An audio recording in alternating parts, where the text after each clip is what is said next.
अधिकार, मेरी रक्षा करो। शासन संकट में है।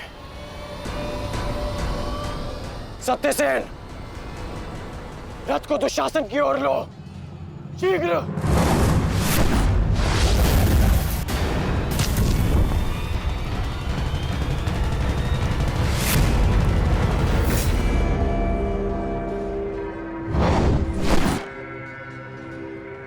आज नहीं अंगराज, कुछ समय पहले ही तुमने मुझे द्वंद के लिए चुनौती दी है और अब इस द्वंद को छोड़कर जा रहे हो। तुम्हारा वध करना मेरी प्रतिज्ञा है अर्जुन, और दुशासन की सुरक्षा मेरा कर्तव्य है। मेरी प्रतिज्ञा प्रतीक्षा कर सकती है,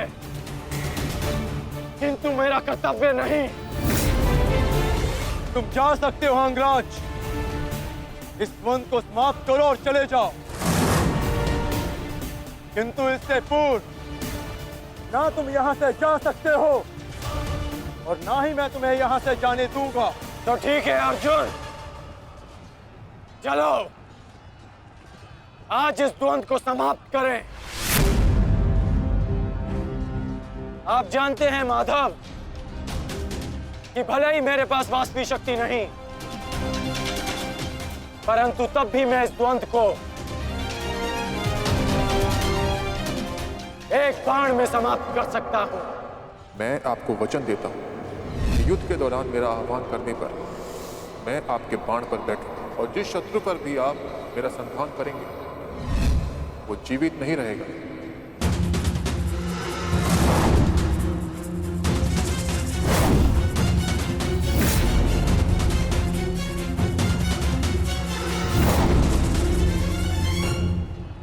अश्वसेना,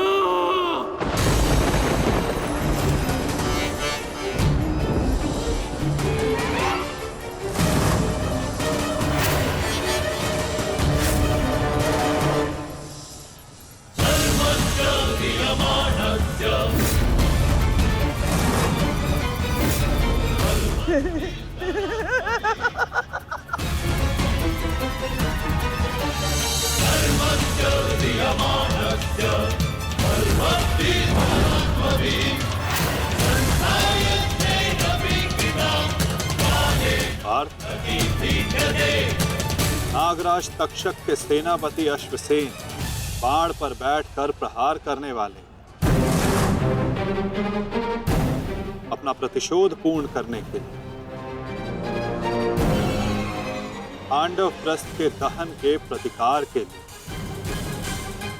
सावधान रहना पार्थ।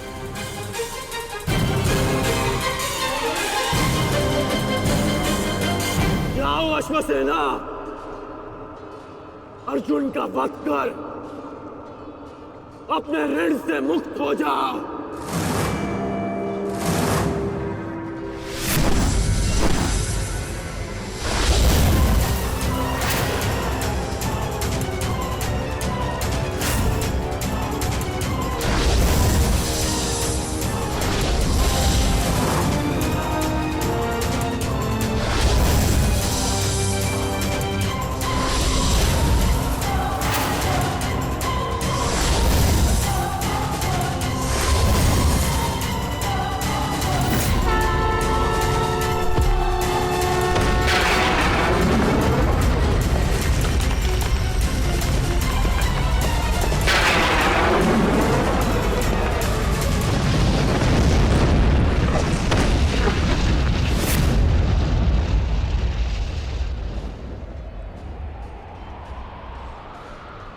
माधव, ये मेरे प्रहार की हार नहीं है, ये आपकी जीत है। पुनः आपने अर्जुन की रक्षा की, किंतु कब तक आप और भाग्य अर्जुन की सुरक्षा करते रहेंगे?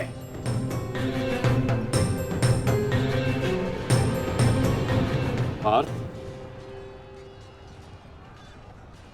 रथ का पहिया निकालने में मेरी सहायता करो।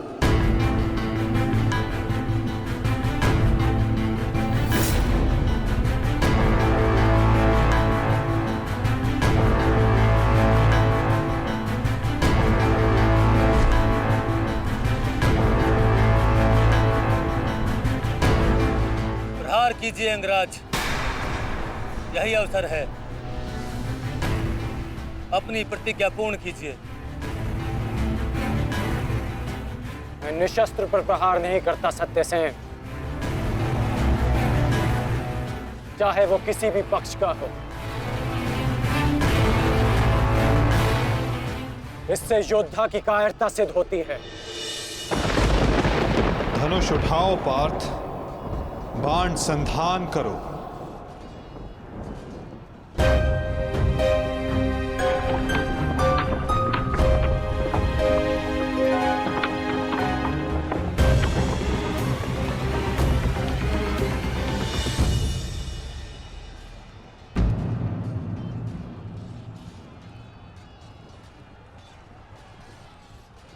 कर्ण विकोदर भीम को रोकने गए हैं पार्थ। शीघ्रता कीजिए माता, हमें कर्ण को रोकना होगा।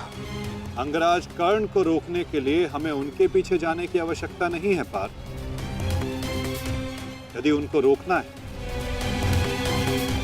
तो हमें किसी और के पीछे जाना होगा। 98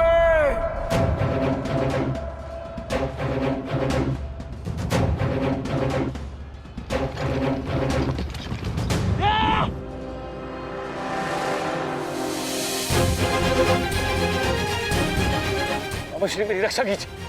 भीम मुझे जीवित नहीं छोड़ेगा मामा श्री, मेरी सहायता कीजिए मामा श्री।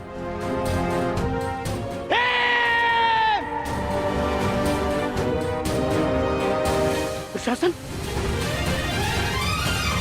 इस समय तुम्हारी रक्षा तुम्हारे मामा की नहीं, तुम्हारे भाव के वश में है।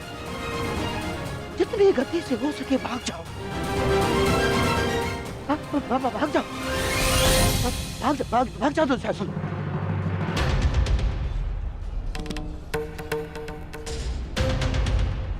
मैं कहता हूँ रुक जाओ भीम।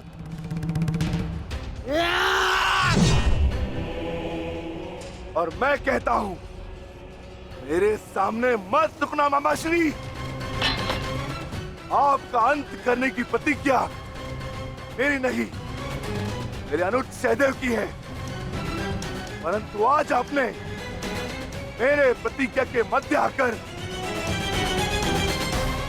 मेरे हाथों से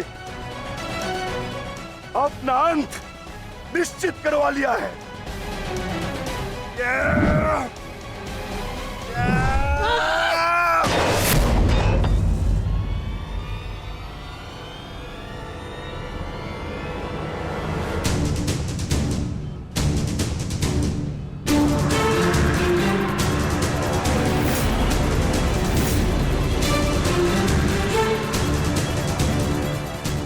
कदाचित कोई और दिन होता तो आपकी रक्षा नहीं करता गांधार राज, परंतु आपका सौभाग्य कि मैं कौरव सेना का सेनापति हूं और आप मेरे पक्ष में हैं और अपने पक्ष के योद्धा की सुरक्षा करना मेरा कर्तव्य है। अब जाइए यहां से।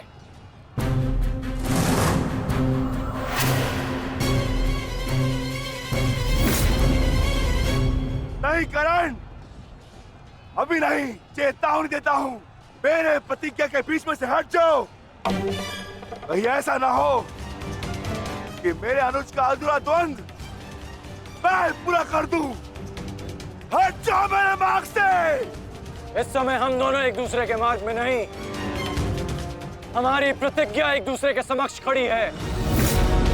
तुम्हारी प्रतिज्ञा है कि तुम कौरवों का नाश करोगे और मेरी प्रतिज्ञा है कि मैं उनकी सुरक्षा करूंगा।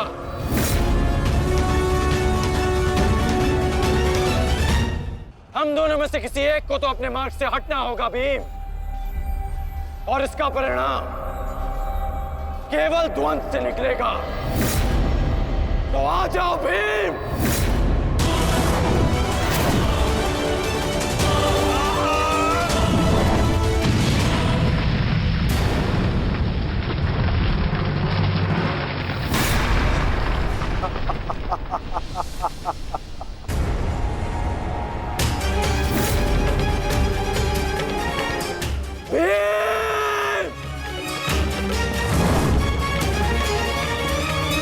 मैं वचन देता हूं कि अर्जुन के अतिरिक्त आपके किसी पुत्र का वध नहीं करूंगा मैं।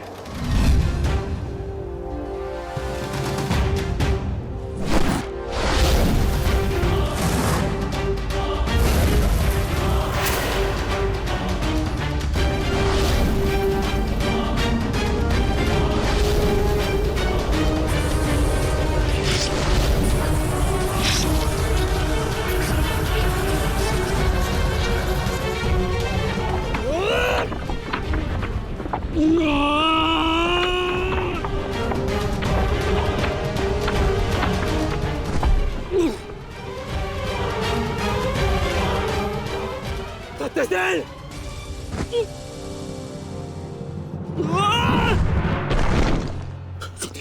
सत्यसेन! सत्यसेन, तुम्हें कुछ नहीं होगा। तुम चिंता मत करो, मैं तुम्हें सुरक्षित स्थान पर लेकर चलता हूँ। चलो। नहीं अंगराज, अब आप अंगराज कर्ण नहीं, सेनापति कर्ण है। आपका उत्तरदायित्व है समस्त कौरवों की सुरक्षा। मैं तो एक साधारण सा सारथी हूँ। मेरी रक्षा के लिए समस्त कौरवों के प्राण संकट में न डालिए। युवराज दुर्योधन के पास जाइए, अर्जुन उसी ओर गए हैं।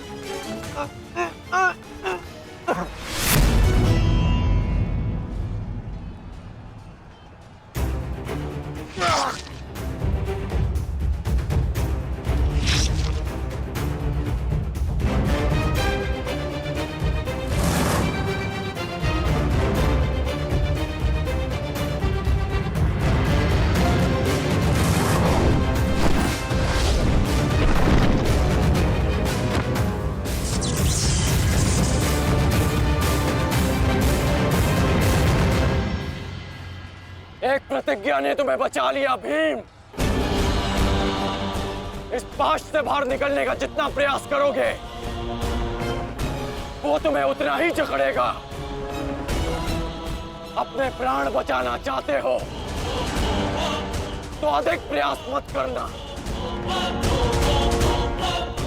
अन्यथा दम घुटने से अपने प्राण खो बैठोगे।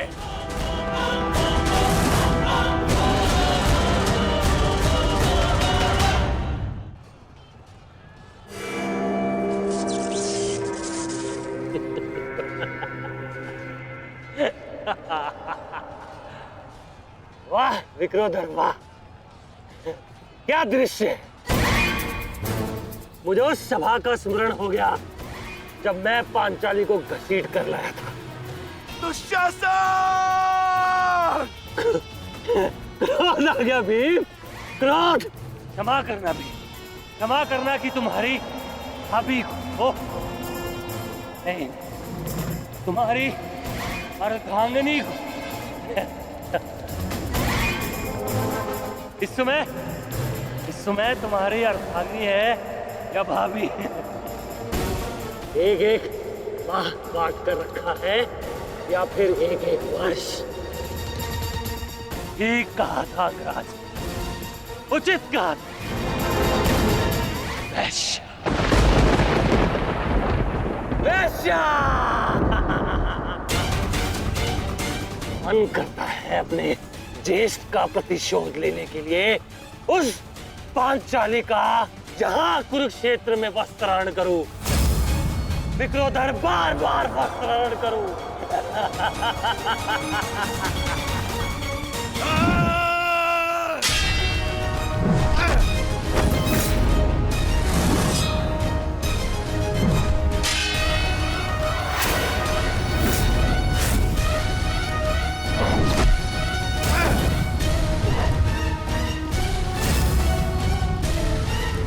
अपने अनुजों की मृत्यु का प्रतिकार लूंगा मैं।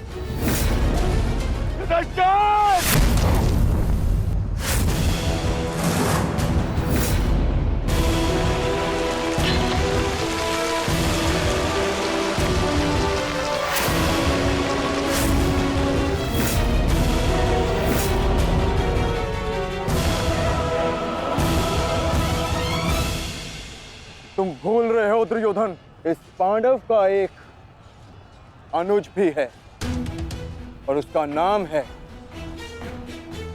अर्जुन। अर्जुन! दुर्योधन को जाने दो। तो छुड़ा लो कर्ण। इससे पहले भी रंगभूमि में तुम इस अस्त्र से दुर्योधन की रक्षा कर चुके हो। स्मरण है ना?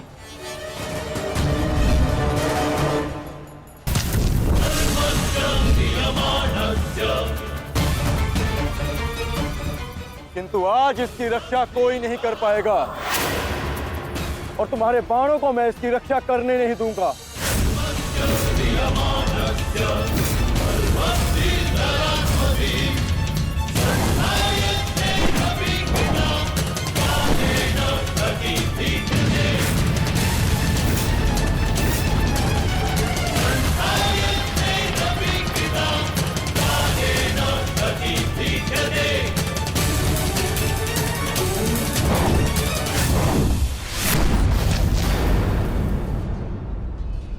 यदि यहां मेरा मित्र संकट में है तो वहां तुम्हारा ज्येष्ठ भी संकट में है अर्जुन।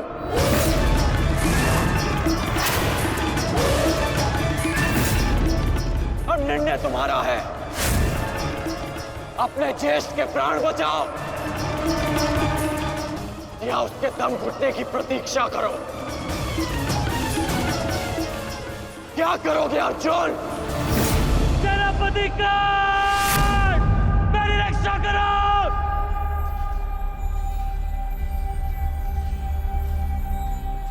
असंभव।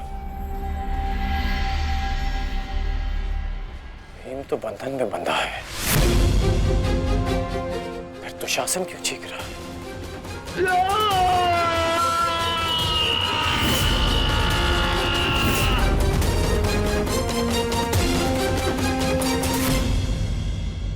मित्र संकट में है तो वहां तुम्हारा ज्येष्ठ भी संकट में है अर्जुन। और निर्णय तुम्हारा है। अपने ज्येष्ठ के प्राण बचाओ या उसके दम घुटने की प्रतीक्षा करो।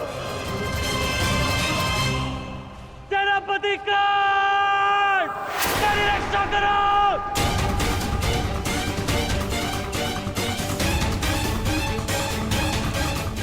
संभव। भीम तो बंधन में बंधा है, फिर दुशासन क्यों चीख रहा है?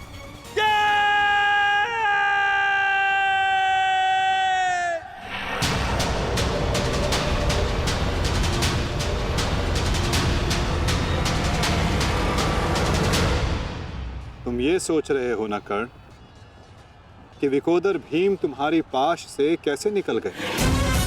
कदाचित तुम भूल रहे हो कि विकोदर भीम पवन पुत्र है और पवन को कौन रोक सकता है?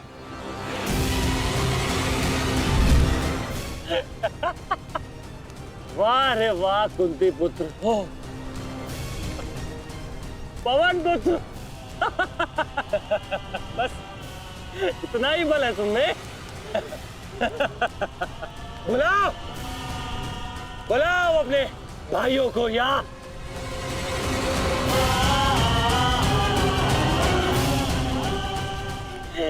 5 पिताओं को।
क्या कहा था तुमने?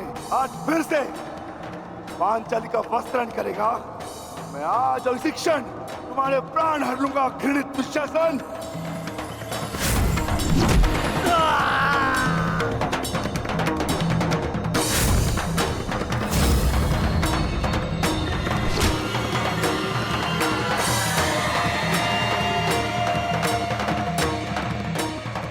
इसी भांति तुम पांचाली के केश पकड़कर युद्ध सभा में लाए थे ना?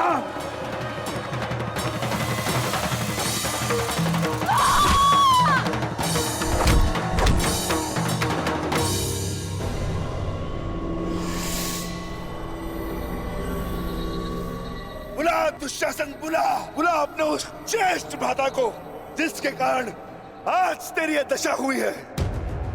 बुलाओ अपने 98 भाइयों को जो तेरे कारण और तेरे ज्येष्ठ के कारण धरती और नरक के मार्ग में फंसे हैं। बुला दुशासन, बुला, आज तो तू बुला।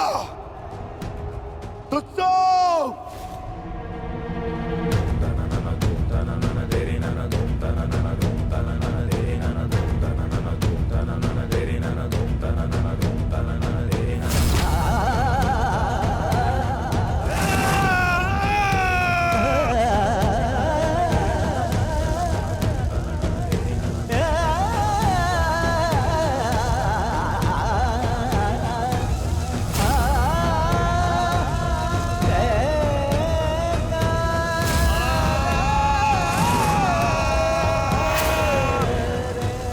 इसी भांति तुमने पांचाली के केश पकड़कर उसे घसीटा था ना? चल दुशासन।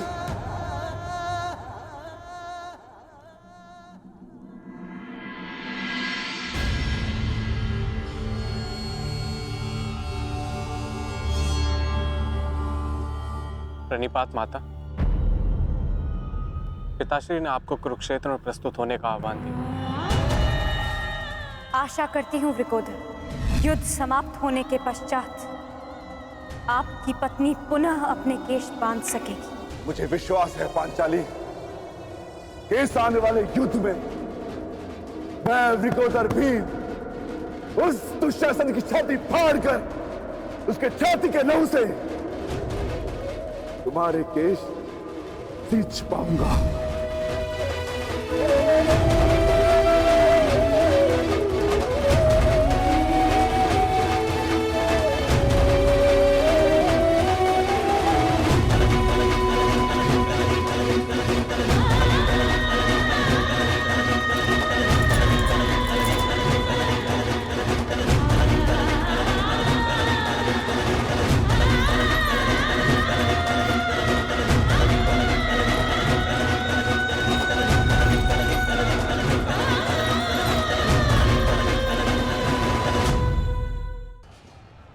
भ्राता भीम की पुकार का अर्थ तो समझ रहे हो ना दुर्योधन? आज तुम्हारा 99वां अनुज भी जीवित नहीं बचेगा। जिस प्रकार उस युद्ध सभा में हम कुछ ना करने के लिए विवश थे, आज उसी प्रकार तुम अपने अनुज की रक्षा ना करने के लिए विवश हो। विवशता क्या होती है उसका भान आज होगा तुम्हें। तुम्हारा अंत करने से पूर्व तुम्हें तुम्हारे किए कुकर्मों का भान कराना आवश्यक है दुर्योधन। हम तो उस दिन विवश थे, किंतु मैं तुम्हें एक अवसर देता हूं। सूर्य अस्त होने में अभी 2 घड़ी शेष हैं और तुम्हारे अनुज के पास भी।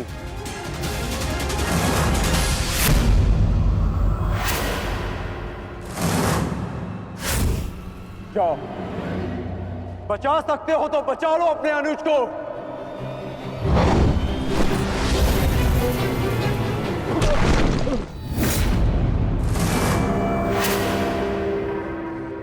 जाओ दुर्योधन, दौड़ाओ अपना रथ और बचा लो दुशासन के प्राण। कर चलो।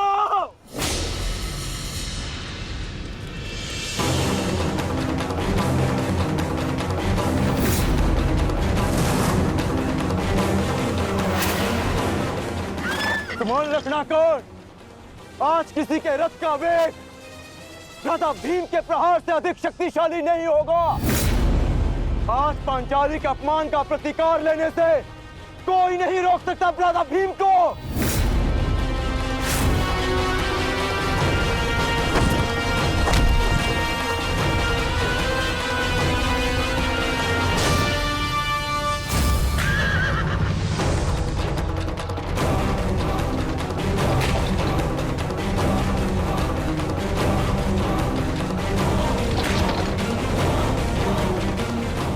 शीघ्रता करो मित्र।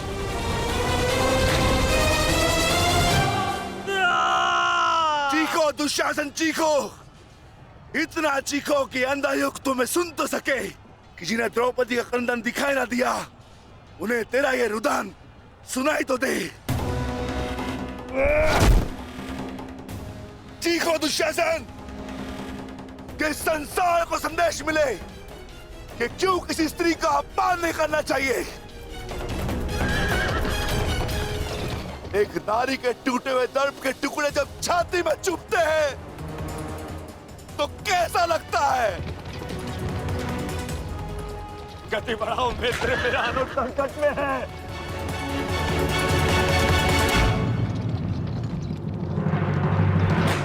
इस बाएं हाथ से तुमने द्रौपदी के केश पकड़े थे ना, स्मरण है ना नीच।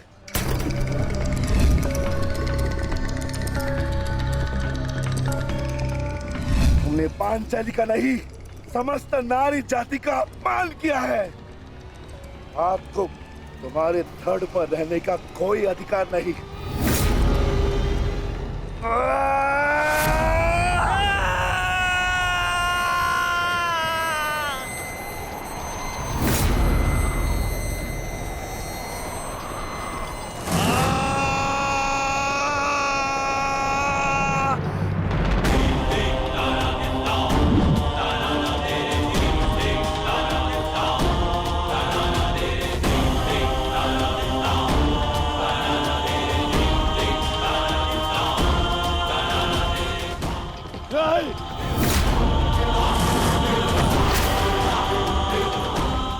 इसी दाएं हाथ से तुमने द्रौपदी का चीर पकड़कर खींचा था ना।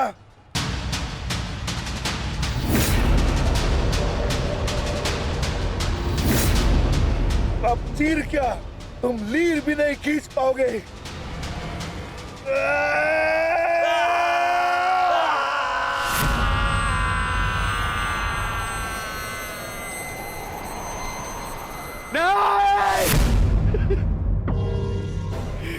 बस करो संजय, बस करो, मुझे कुछ और नहीं सुनना। दुशासन!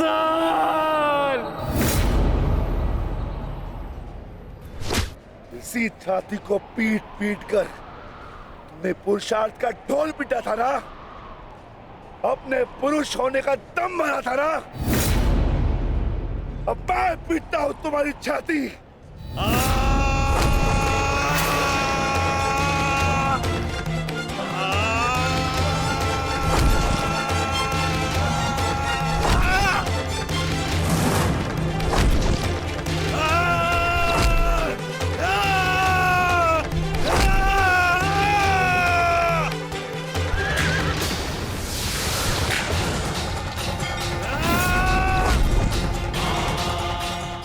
दुशासन, तुमने क्या कहा था पांचाली को?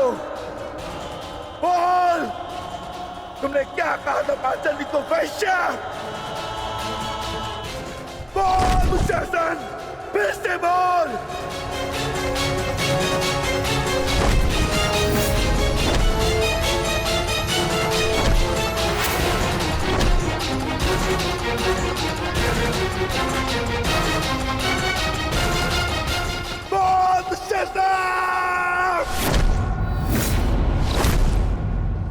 बोल दुशासन, बोल।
मैं पांडुपुत्र था,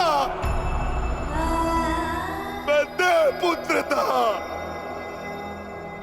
तुमने मुझे क्या बना दिया दुशासन?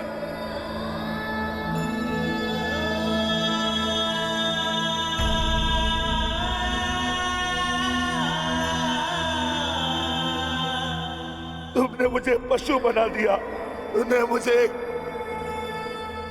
एक राक्षस बना दिया।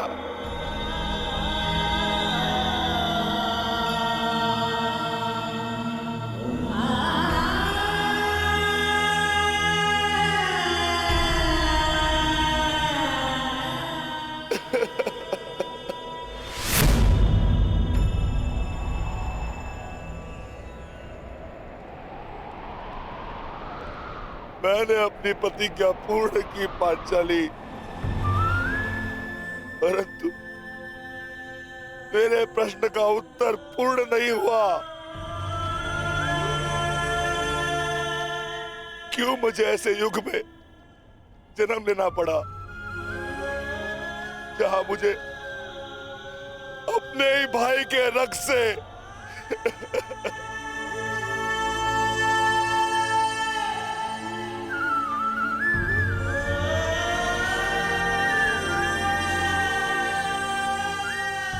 ऐसा क्यों हुआ पांचाली? ऐसा क्यों हुआ?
देख रहे हो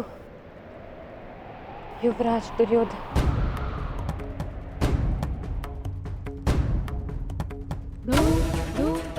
देख रहे हो अंगराज कर्ण, ये लहू, ये रक्त, ये 5 गांव ना देने का मूल्य नहीं।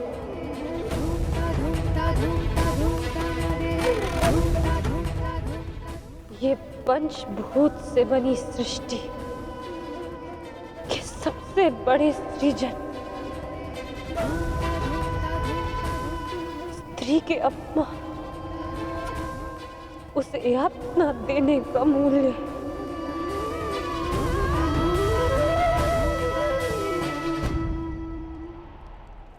एक स्त्री, एक माता, एक पत्नी का जब जब अपमान होगा,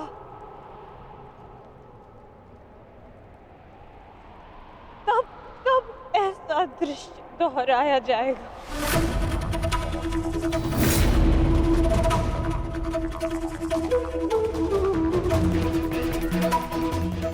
तब तब ऐसा दृश्य दोहराया जाएगा दुर्योधन।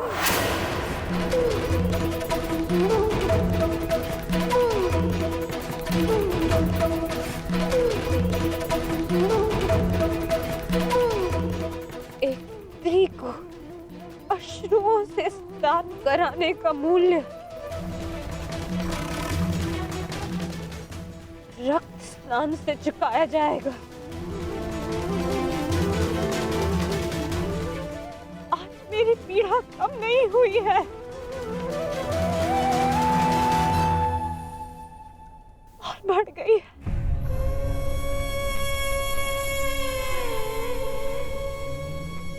इस संसार में किसी को भी द्रौपदी जैसा भाग्य ना मिले, जिसे अपने ही कुल के सामने, अपने ही कुल के पुरुषों के हाथों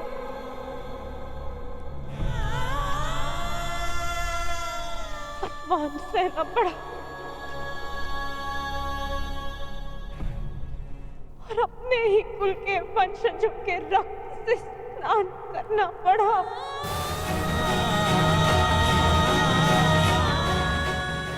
हे ईश्वर, इस संसार में किसी को भी द्रौपदी बनाकर जन्म मत देना।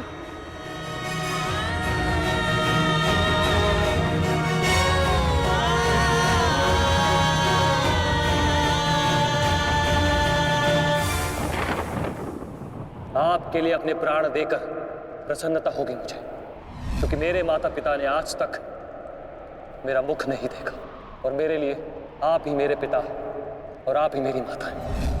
मेरा भाई, मेरा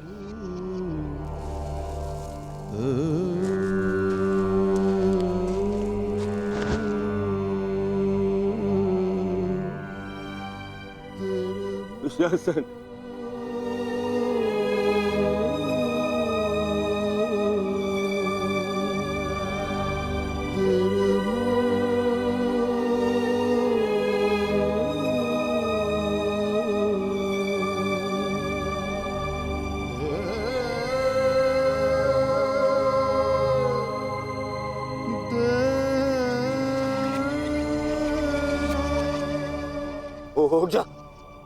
उठ जा, देख, युद्ध समाप्त हो गया है। तेरी बुझाए, तेरी बुझाओं के बल के सहारे ही तो मुझे संसार पर राज्य करना था।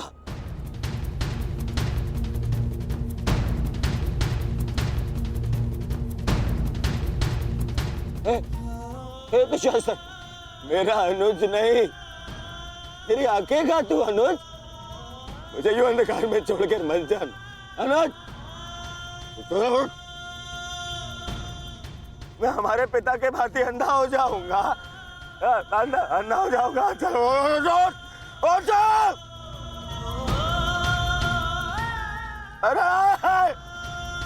अरे इसकी बुझाए क्या है? अरे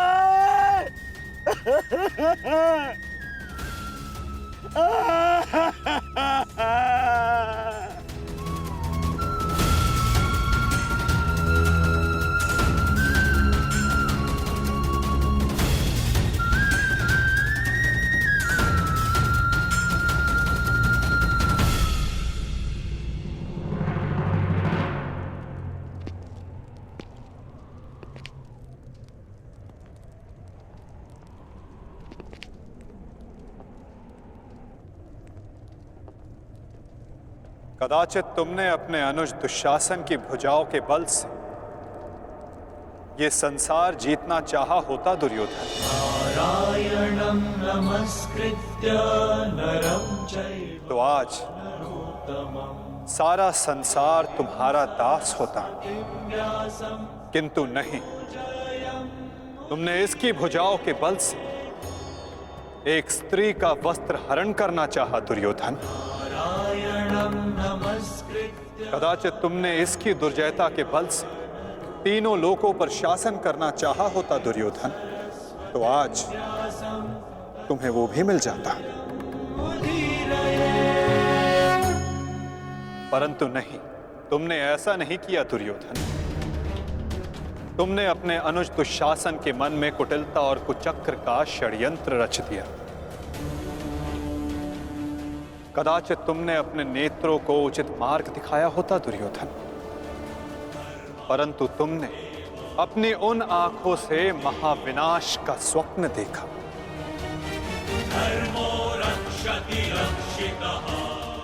स्मरण रहे दुर्योधन, नियति, धरती और प्रकृति ये तीनों स्त्री हैं। और जब जब स्त्री का अपमान होगा, नियति पुरुष के विरुद्ध होगी। धरती उस अपमान का भार नहीं सहेगी और प्रकृति उसे नष्ट कर देगी।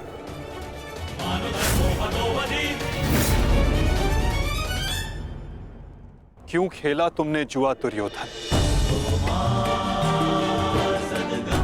क्या तुम्हारे अनुजों में, क्या तुम में पुरुषार्थ कम था जो द्यूत खेलने की आवश्यकता पड़ी?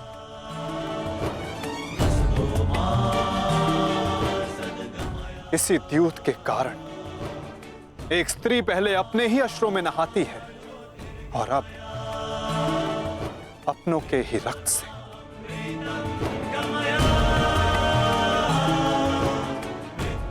क्यों किया तुमने ये लालच दुर्योधन? क्यों रचा ये कुचक्र? इसी द्यूत, इसी कुचक्र, इसी लालच के कारण रचता है ये युद्ध, ये महाविनाश, ये महाभारत।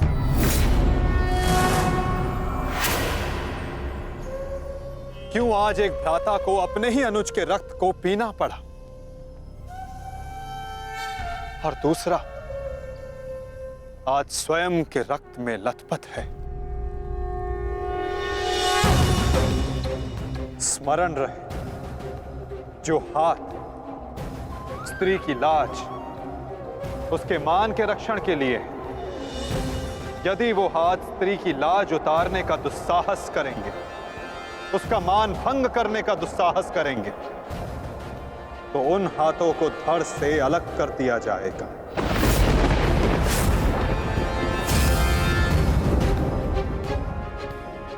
जो वस्त्र हरण करेंगे, उनका प्राण हरण होगा। जब जब किसी की आंखें अनुचित होता देखना स्वीकार करेंगी, तब तब उन आंखों को बंद होना होगा।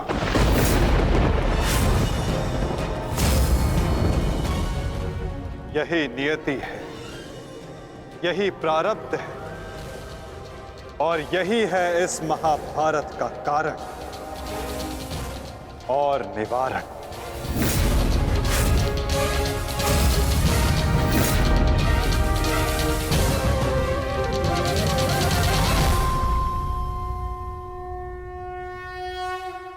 हरण करेंगे, उनका प्राण हरण होगा। जब जब किसी की आंखें अनुचित होता देखना स्वीकार करेंगी, तब तब उन आंखों को बंद होना होगा। यही नियति है, यही प्रारब्ध है और यही है इस महाभारत का कारण और निवारण।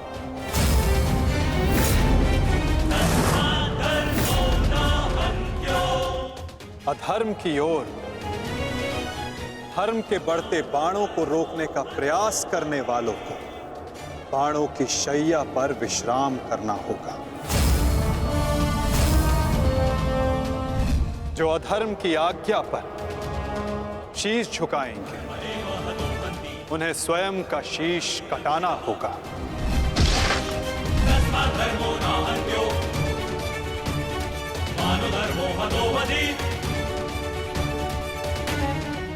अधर्म को ना किसी का कवच बचा सकता है, ना ही किसी के बाण। ऐसा कोई रथ नहीं जिस पर अधर्म चढ़कर अपने लक्ष्य तक पहुंच सके। ग्रास लेगी ये धरा उस अधर्मी को भी और अनचाहे उसका साथ देने वाले के रथ को भी।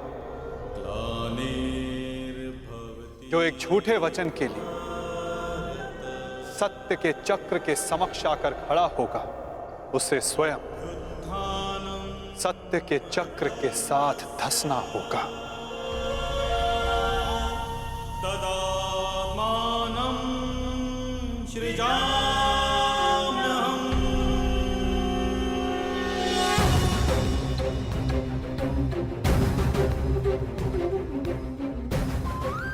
ये तुम्हारे अपमान का नहीं, समस्त स्त्री जाति के अपमान का प्रतिकार है पांचाली। संसार को समझना होगा कि कभी किसी स्त्री को प्रतिशोध के लिए ना ललकारे, क्योंकि प्रतिशोध पाकर मन की अग्नि शांत नहीं होती, अपितु और धधकती है। यही है इस महाभारत का संदेश और नियति का उपदेश।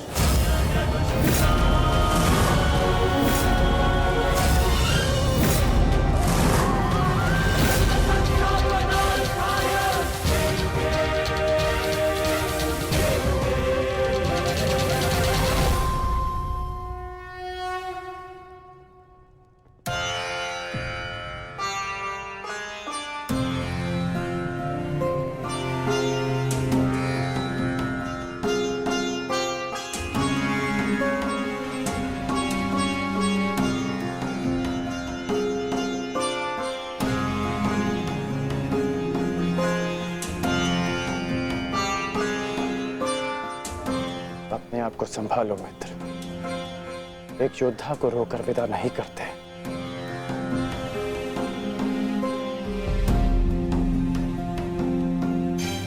हम तो शासन का बलिदान जो व्यर्थ नहीं जाने देंगे। आगे बढ़ो मित्र, अपने अनुज की अंतिम विधियां पूर्ण करो।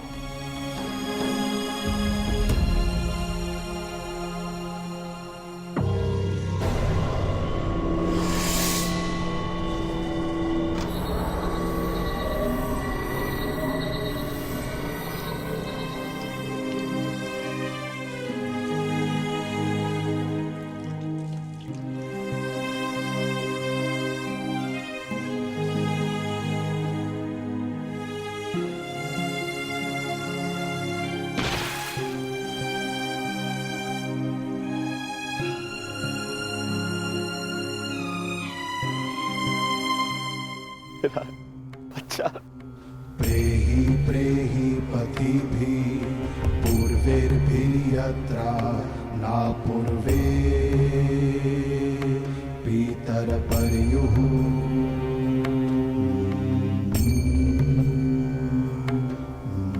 भूभराजना स्वधया वरुणं च दिवम्। पुत्र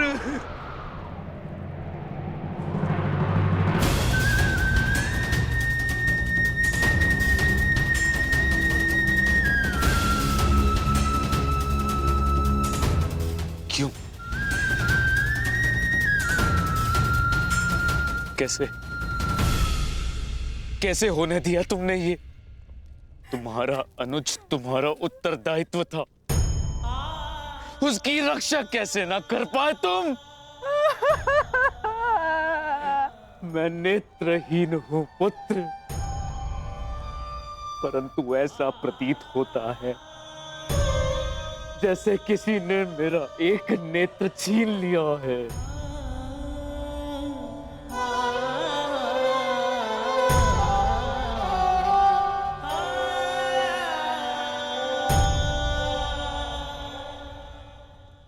कहते हैं सर्वनाश उत्पन्न होने पर जो उसे आधा बचा ले पुत्र, वो ज्ञानी होता है पुत्र। मैं अपने 99 पुत्रों को तो खो चुकी हूँ, परंतु मैं अपना अंतिम पुत्र नहीं खोना चाहती, नहीं खोना चाहती।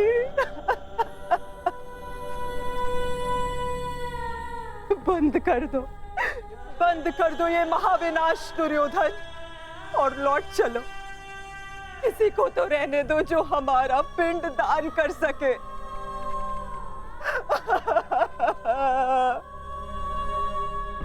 चलो पुत्र, लौट चलो। नहीं,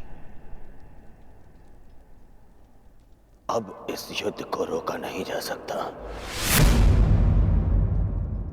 मैं इस युद्ध के ऐसे पड़ाव पर पहुंच चुका हूं जहां से पीछे लौटना संभव नहीं। ये दलदल या तो मुझे निगल जाएगा और या मैं इसे समाप्त कर दूंगा। अब या तो उन पांडवों का अंत होगा और या तो मेरा। नहीं। उससे पूर्व कदाचित ये युद्ध नहीं रोक सकता। अब ये युद्ध ना मुझे राज्य के लिए लड़ना है और ना ही सम्राट बनने के लिए। ये युद्ध करना है प्रतिकार के लिए। जिन पांडवों ने मेरे 99 भ्राताओं का वध किया, उनके वंश का समूल नाश करूंगा मैं।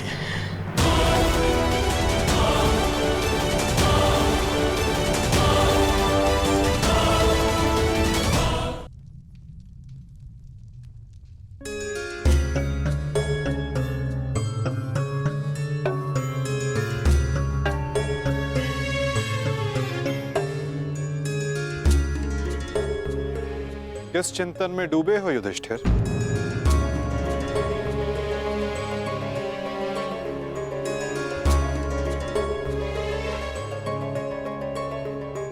प्रणिपात वासुदेव।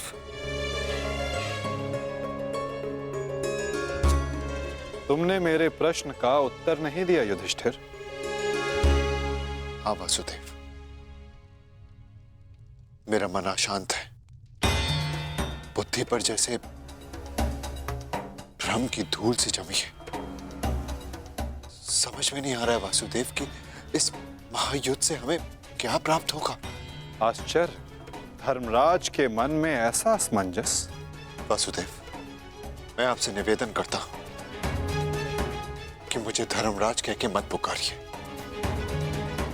इस धर्म युद्ध में बिखरे अधर्म की छींटें मुझ पर भी पड़ी हैं। मैं धर्मराज कहलाने योग्य नहीं हूं वासुदेव। युद्ध में शरीर और सेना के बल से अधिक महत्वपूर्ण आत्मबल होता है युधिष्ठिर। और इस प्रकार युद्ध के मध्य में सम्राट का मन दुर्बल पड़ जाए, ये उचित नहीं है।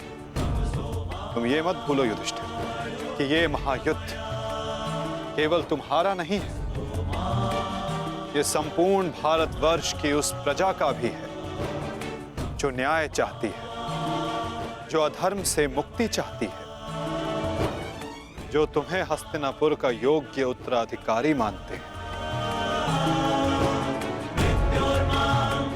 जो तुम में भारत का योग्य सम्राट देखते हैं। इस युद्ध में तुम्हें सम्राट बनते देखने के लिए अनगिनत सैनिकों ने अपनी आंखें बंद कर ली युधिष्ठिर। और आज भी अनगिनत सैनिक सज्ज हैं अपना बलिदान देने के लिए। एक सम्राट का कर्तव्य है कि वो अपनी सेना, अपनी प्रजा का मार्गदर्शन करे, ना कि स्वयं दुविधा में फंस जाए।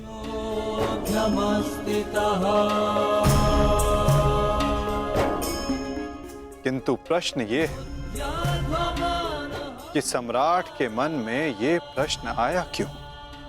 कहीं सम्राट को ऐसा तो नहीं लगता कि उनके प्रिय अनुज महायोद्धा अर्जुन पूरे मनोयोग के साथ भाग नहीं ले रहे? कदाचित इसीलिए अंगराज अब तक युद्ध क्षेत्र में है। अंगराज का वध केवल अर्जुन के हाथों संभव है। यदि युद्ध भूमि में अर्जुन अंगराज का वध कर देते हैं तो अवश्य ये संभव है युधिष्ठिर।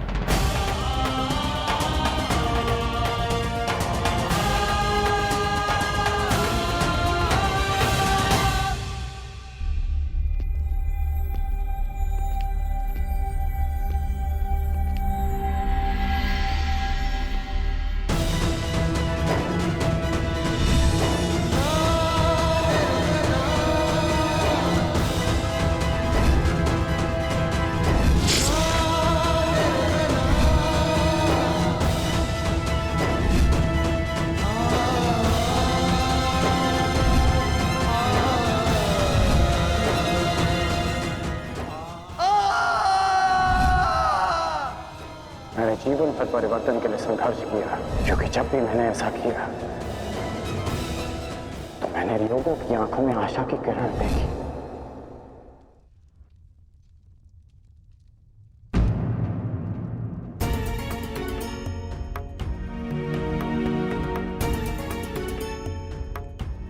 जिस परिवर्तन के लिए तुम लड़ रहे हो उसके लिए सबसे पूर्व तुम्हें सशक्त होना होगा कर्ण। कुछ समझ नहीं पा रहा हूं वृषाली। लगभग अपने सारे प्रिय खो चुका हूं। हमारी अगली पीढ़ी जिसके लिए मैंने परिवर्तन का स्वप्न देखा था वो तो बची ही नहीं। फिर इस परिवर्तन का क्या लाभ?